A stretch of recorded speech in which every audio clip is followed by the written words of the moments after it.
Alright guys, so today is Tuesday, October 3rd, 2023. So today I'm going to go ahead and tear apart Steve's 327 engine here, because yesterday I found some not good stuff here.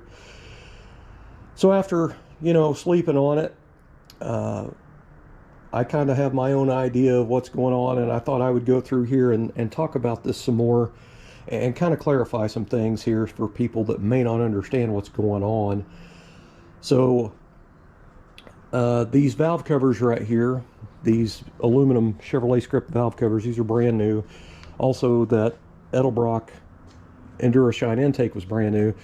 The shop he had do the work on the car, they installed those on this engine after it was painted. So Steve drove this car before. It was like a maroon color, and it was base coat, clear coat, and the clear coat was coming off of it. He drove it for a long time that way, and this was the engine in it.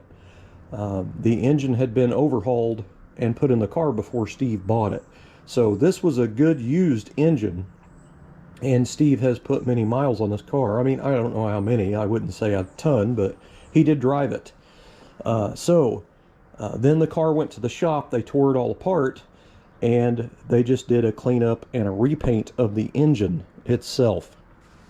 So this would have had, from being driven and ran, it would have had oil residue up in here, and, when there's dust introduced in the air to oil, it's going to stick to it, you know what I mean? So I think that is what happened. Is the intake was taken off the engine, the valve covers were taken off, probably the engine was painted. You can see a tape line around here, so I don't see any overspray down in the lifter valley or in the rocker valley, so most likely all this stuff was, done, taped off and stuff. However, when this stuff was removed, I suspect it was left off. Now, another thing that I am curious about, I know the frame that was under the car they had blasted, and I'm not sure if they blasted any parts of the body while it was on the rotisserie or whatever, but it makes me wonder if they do blasting there right beside their shop, or they had a mobile sandblaster come in and, possibly had the doors open to the shop with this open when they blasted the frame and everything. This could be blasting sand, the fine stuff, the sugar sand or whatever they call it. I don't know that for sure. I'm just telling you. What I can tell you is all of the lower end of this engine, the crank and all this stuff, is not gritty or dirty. All of the front, after taking the timing cover off, is not gritty or dirty. The only thing gritty dirty is the lifter valley and the rocker valley and all the rocker arms, all this stuff. You could see the shop dust on here. I showed that in one of the clips yesterday. That is just stuff that is settled on the engine. So somebody just went ahead and bolted on the valve covers and the intake right on top of that dirty engine.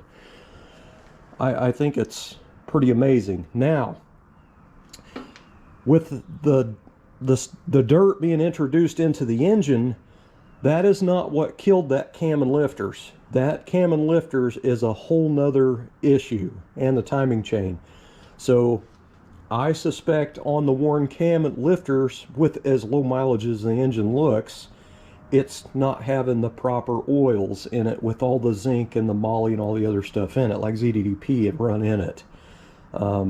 It just wears them out faster. We don't even know if the engine was properly broke in with the new cam and lifter kit, for 25 minutes or whatever it is. So who knows? But that is two separate issues. So right now we've got a going flat cam and lifter set, a worn timing chain, and a left open to the air top of the engine. So this is going to need to be taken apart and all redone. And if we're taking it apart and redoing it, it needs to go get cleaned up, vatted, brushed, everything. Heads need to be taken apart and cleaned. Here's the worst part. Steve was fired up when I was going to his house and working on it. He wanted to hear this thing run. It was all about just hearing it run. So we rigged up a gas jug up front, and I got it to run. And we only ever let it run about 10 seconds. He actually has a video on his phone, and it was open header, so we couldn't hear the lifters clacking in it or anything from the cam lobes being worn. So what that done, that 10 seconds of runtime, these lifters, these holes in these rockers, that pushes oil out when the engine's running. So we pretty much flush some of that dirt, but for 10 seconds, as long as the engine's been dry, you know, it may not have gotten oil up here to everything yet. You know what I mean? So anyway, if there was any oil that come through it and started running it through, it's already started running it into the engine. So if we would have started driving the car, test driving it and getting miles on it, over time, not too much time, with the oil coming out, especially high RPM, this is all going to be full of oil. It's going to start washing off all this dirt slowly down into the engine, and it's going to run down all these little areas into this. This oil is going to run down into the top of the lifters. It's going to run down these drain holes in onto the top of the cam, which is going to further wear that cam or make it wear faster, you know, with that grit being introduced in there and going on top of it. So what that would have eventually done is destroyed the crankshaft in the engine. It would have had to probably be turned. I mean, this really could have been a whole lot worse had we not have caught it exactly like we did. But I got to tell you, I wish we'd have never ran it for the 10 seconds. That was... But I didn't know. Neither one of us knew. You know what I mean? Had I have taken the valve covers off, which I didn't need to, somebody had already put them on, even though they were loose. One of them was. You know what I mean? Had I not have decided to take this apart, to repaint it, and paint the intake manifold, we'd have got the car together, got it running and driving, and probably within just a few days of driving, this thing would have probably lost oil pressure and started knocking. So, you know, not good. Not good at all. That is just my assessment on it. That is, I'm not a professional engine builder, guys. I've built a lot of small block Chevys, but they've always been mine. I've done a lot of overhauls because I've never been a rich guy. You know, I've had engines that were really worn out, and I just went in and rehoned them and polished the crankshaft journals myself and put new bearings and rings in them. Some of them last, some of them don't. But I don't feel confident enough to build an engine for somebody else. So, and it's mainly because I don't want to be on the hook for it, you know, if something down the road happens. So, anyway, that's kind of where I'm at. Now, the guy that I want to have, what I'm thinking is I will do all the, you know, the basic stuff to the engine, get all torn apart, clean everything up and all that, and inspect everything, and possibly take it to the machine shop and all that. But I would like to take all the parts to a good friend of mine, an old friend of mine. He's actually a mentor. That's the guy who I learned how to build small block Chevys from. His name is Jim Kirby, and I haven't contacted him yet. That's who I would like to assemble that engine, at least the long block, you know what I mean? That's who I would like to do it, because Jim has done this all his life, is engines. He's built a lot. I used to street race a lot. I had a lot of different cars, and he built a lot of small block Chevys for me. And I've had some pretty sticky situations in some engines in my cars, and I cannot believe they didn't explode or come apart, and they didn't. I never blew up one of his engines. So, and this is not a race car, you know what I mean? So I would rather him do it, is what I'm saying. But if you got time to hear a story, I want to tell you a funny one, and it's pretty funny, but it's pretty awesome at the same time. So this was probably about 1995, somewhere like that. I had a 55 Chevy 210 two-door. Well, that was great. I forgot my GoPro doesn't do its chaptering anymore. When I import my videos, it doesn't automatically put in a second video. It only shows the very first one, which is 8 minutes and 51 seconds. So anyway, now I'll get to the story.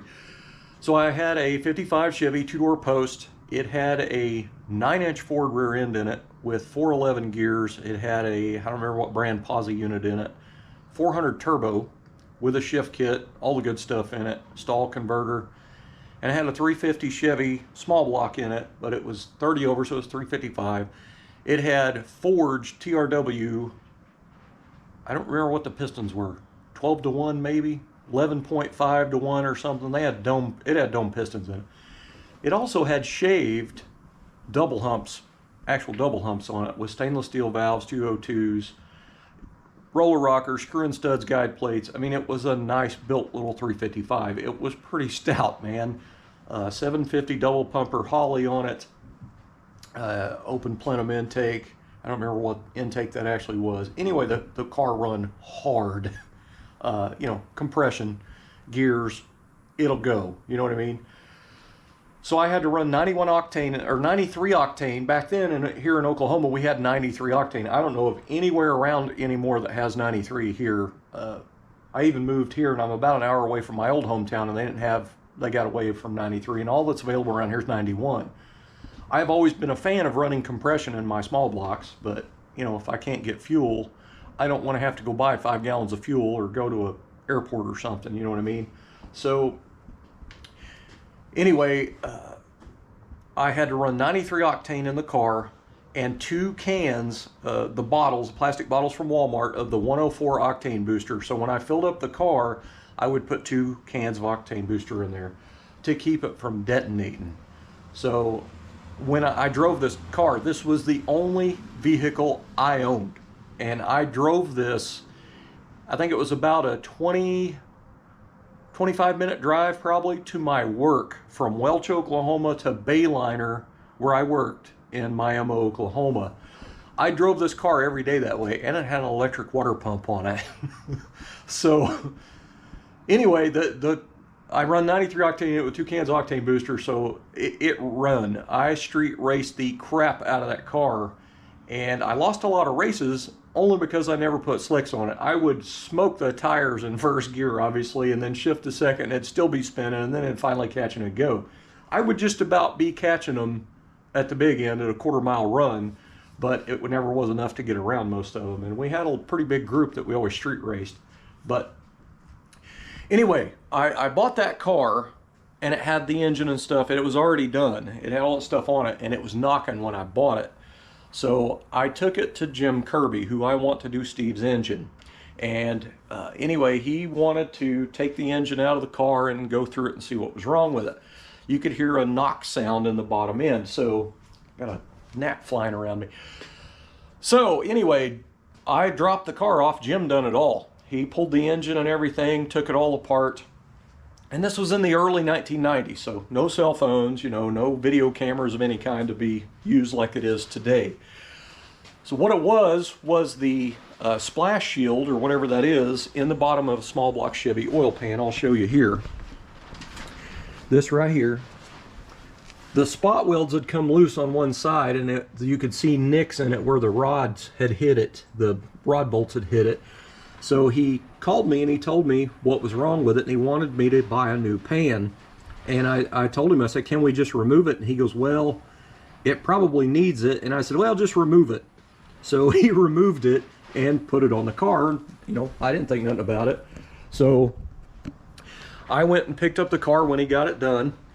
And his house was it was actually past Disney, Oklahoma at the time. So I know you guys aren't familiar with the area, but from Welch, Oklahoma to Disney, Oklahoma, that's a long haul. That was probably a good hour, oh my gosh, hour and a half drive, maybe, something like that, maybe longer than that.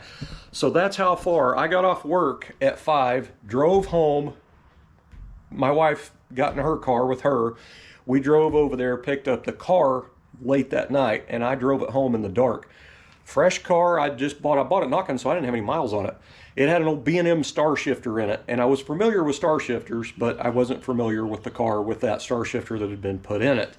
So anyway, I stopped in Veneta, Oklahoma at the Quick Trip gas station, and I was filling the car up and putting booster in it, and I had the hood off of it. I took the hood off of it before, and so it didn't have a hood on it. And anyway, actually, Jim, I had him put a gear drive in it, a noisy gear drive, because back in the early 90s, that was like the big thing, you know what I mean? So it was loud, you know, especially without the hood on it. Anyway, I put gas in the car, and I started it up, and a guy walks up to me, and he goes, man, that thing sounds like it's about to self-destruct, and it kind of made me mad. So when I pulled out on the road, I gave it all it had in first gear and shifted to second, and then I let out of it. So we come into Welch, Oklahoma. I think it's about probably 15 minutes past Veneta, heading toward home. We lived in Welch. And I stopped about, I'd say it's probably a quarter mile or a half in between maybe. There's a stockyard there where they sell cattle. And I stopped, dead stopped in the road because it was late at night. There was no cars out. And I stopped, dead stopped in the road. My wife stopped behind me, and I put that car in first gear, and I brought it up on the converter, and I let it go. And I hit second gear. I think I shifted at about 6,600 or 6,500. It was a balanced engine and everything. Shift light come on, I hit second. Rolled on up, got to the shift light, came back on for third. I hit third, it went straight to neutral. Did not have an MSD box with a rev limiter on it, so it just mooned, went to the moon. Whum! Boom! I seen fire like somebody lit up the ditches on both sides of the road from the backfire. Oil went all over the windshield, and it shut off. So I knew I just exploded my brand new engine. So anyway, this is no joke. I coasted all the way to the driveway at home. That's how fast I was going. So I get out and I'm freaking out, and my wife pulls up behind me and she's mad. She goes, "That was stupid." So, and it was. But anyway, I got my flashlight and I was looking, and the dipstick was hanging about that far out of the dipstick tube. And I was like, oh crap. So I went in and I called Jim and I said, "I think I just blew it up." And he's like, "What?" He goes, "Was you racing somebody?" And I said, "No, I just wound it up. I wanted to see what it would do." And he asked me what happened, and I ran him through the whole story. He said, "Did you try to start it?" And I said, "No." He goes, "Go out, try to start it, see what it does, check the oil pressure, call me back." So I come back out, I hit the key, it started right up and sat there thumping idle. I don't remember the oil pressure. It had a lot of oil pressure. It was fine. I even revved it up a little bit. No knocks, no nothing. So I shut it back off. I go back in there, and he goes, "Well, the oil on the windshield's probably out of the dipstick tube." And he goes, "That windage tray thing, or whatever it's called on the bottom of that pan's probably why that did that." He goes, "You just floated it out a little bit. It'll be all right. Drive the hell out of it." And I did. I raced the crap out of that car. I cannot tell you how many muscle cars and hot rods and stuff I raced with that car. But anyway, I thought you all might find that story funny. It's one of mine that I'll never forget that one. Thanks for watching.